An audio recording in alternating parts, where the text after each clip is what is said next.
Hello everybody and welcome to another review by your man, the awesome Lurk. And today, we're actually going to look at a scenery for a change. Gotta spice it up every now and then, expand horizons and all that, right? Today, we are looking at two sceneries actually, namely Turbulent Designs Idaho Falls and MBS, or Freeland County Airport.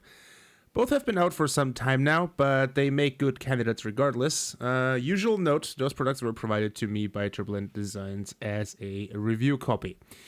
And jumping right into it, both products are available from turbulentdesigns.co.uk, both for £23.79 each, or your regional equivalent, and they are both compatible with FSX all the way through to P3D version 4. And they, of course, both use the Turbulent Terminal application, which lets you change and adjust some scenery-specific settings, such as detail and feature levels, as well as some various blending options for other terrain add-ons, you know, your urbex and stuff and all that kind of things. Since I'm reviewing both add-ons more or less at the same time, the footage you'll see is going to be from both with a denotion which one it is that is currently shown. And man, there is a lot to show. Both these two airports are probably one of the, if not the prettiest and immersive scenery products I have ever seen, or at least seen in a very, very long time.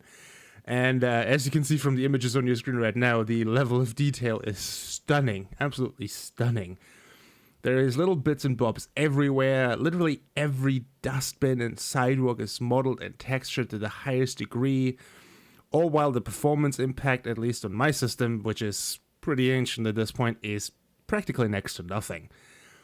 And that is also a testament to Turbulent's incredible skill in scenery making. Delivering extremely high quality visuals at next to no performance cost is an art form, in my opinion, that not many developers out there have mastered.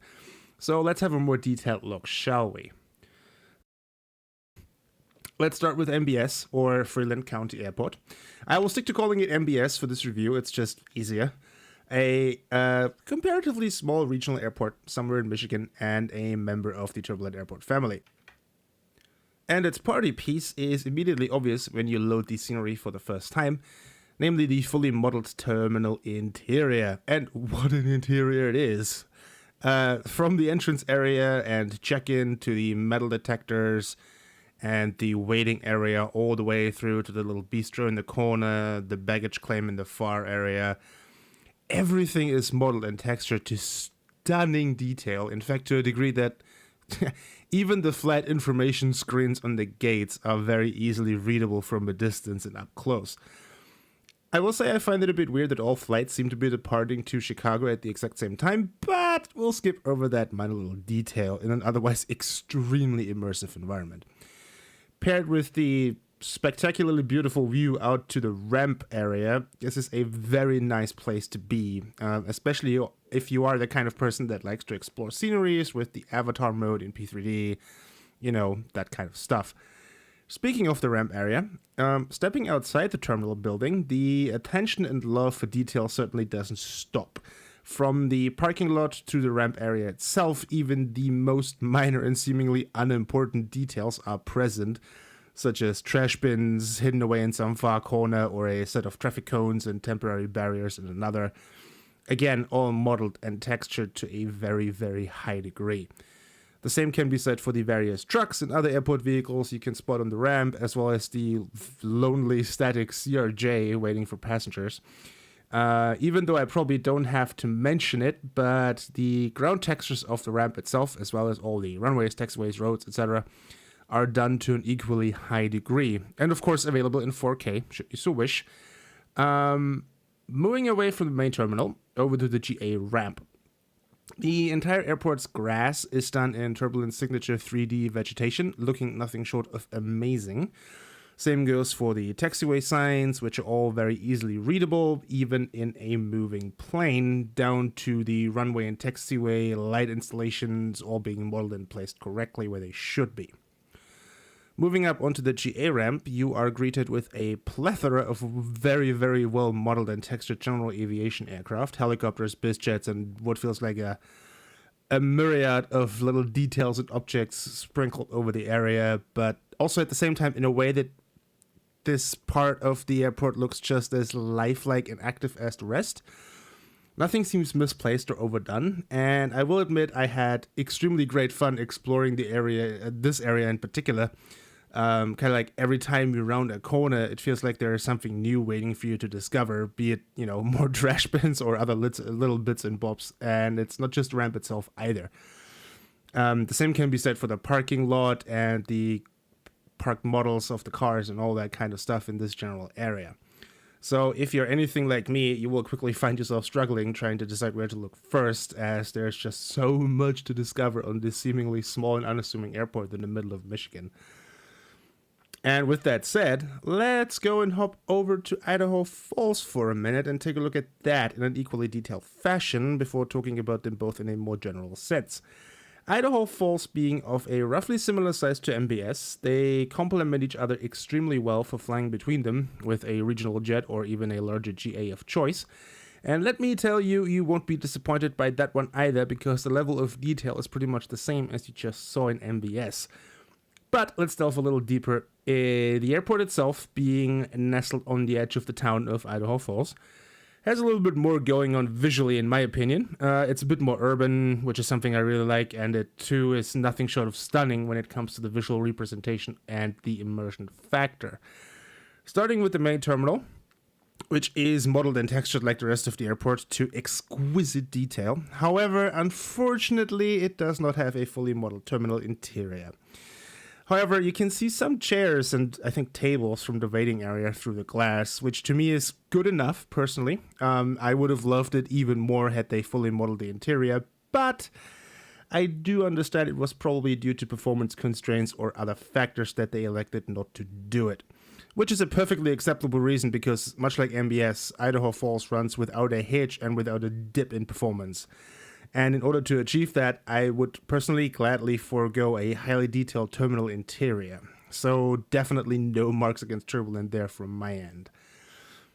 Looking around the ramp, we are again treated to a huge amount of vehicles, clutter objects, and other eye candy for us to take in and explore, as well as a lone Embraer regional jet waiting at the gate. Directly adjacent to the main terminal, we have the GA ramp, at least part of it, delivering that same active look and feel and sprinkled with a very high amount of highly detailed static aircraft. And if you take an even closer look, a ton of small clutter objects which are spread throughout the airport area as a whole. And this is also where I'd like to propose a little challenge. If you do decide to get the scenery for yourself, just exactly how many brooms can you find hidden on the airport grounds? I'm not going to give you an answer. I will tell you it's more than you'd expect, and I will leave you with happy hunting. It's quite a few. Moving on over to the second GA ramp, the eye candy certainly doesn't stop there either. And I feel like I have to start thinking about how to phrase things, because I don't want to needlessly repeat myself, but every little nook and cranny and corner of this airport looks beautiful. And it is absolutely on par with MBS in that and pretty much every other regard, like not even a question. The same care and attention has been given to the vegetation, lights, taxiway signs, and everything else you can think of, making it and MBS a perfect pair for your Midwest regional flights. Right. With that said, let's look at some things that apply to both, starting off with the night lighting. Both sceneries being fully V4 compatible means you get to enjoy all the beauty that dynamic lighting has to offer, and Turbulent have not been stingy with it either. Both airports look very realistic in night or dusk dawn conditions, and the performance impact is practically nothing. Moving on from that, the photoreal ground texture for both airports come in a very crisp and nice 60 centimeters per pixel resolution, giving both airports a very, very nice visual appearance from a distance or high up, all the while blending very well with OrbX's global offerings, which are being used in my simulator right now. Both airports also feature a reasonably large off-airport coverage area. It's 20 square kilometers for MBS and 11 square kilometers for Idaho Falls. And trust me when I say that there is a lot to discover in there as well. From perfectly hand-placed homes to industrial and commercial facilities and all sorts of other buildings and things you would find in your typical, small town USA kind of setting. Increasing the immersion factor of these airports even more, again, all the while blending in perfectly with the surrounding scenery and while just like running absolutely beautifully without any kind of performance impact whatsoever. So to conclude, my god, these airports are awesome. Oh my god. I mean, if you haven't gathered it by now, I freaking love what Turbulent have done here, and I hope they continue, because this is exactly what they are good at. Small regional airports done to almost absurdly high levels of detail. Do I have any complaints? The flags at MBS's parking lots don't move. Seriously. Why? But that's really the only thing that quote-unquote bugs me. Even that is not really an issue, just something I found funny personally. So no, by and large, there's actually nothing for me to complain about when it comes to these airports. They look spectacular, they perform smoothly. The developers have shown just incredible skills in creating these, so yes, I very, very much can and will recommend them both. And that's all she wrote. They are absolutely fantastic. Available now from turbulentdesigns.co.uk, £23.79 each, FSX all the way to P3D V4, and I will see you next time.